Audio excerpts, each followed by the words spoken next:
see the effects of change in food habits. What will happen?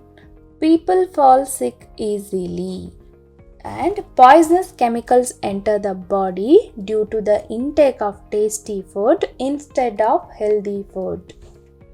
Example, eating junk food which you find more tasty after getting addicted to it, like burger, pizza, so that you don't find much interest in eating homemade healthy food and vegetables like rice, sambar and vegetables.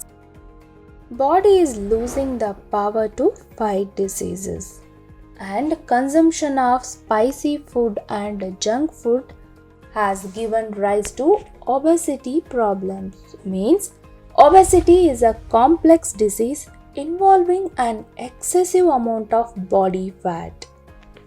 Obesity isn't just a cosmetic concern, it is a medical problem that increases your risk of other diseases and health problems such as heart disease, diabetes, high blood pressure and certain cancers.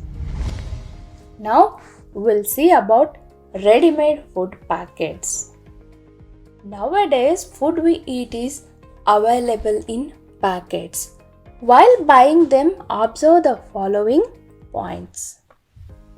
First one is date of manufacture and expiry date, and ingredients added to the stuffs or quantity of chemicals, and temperature needed to preserve the packet.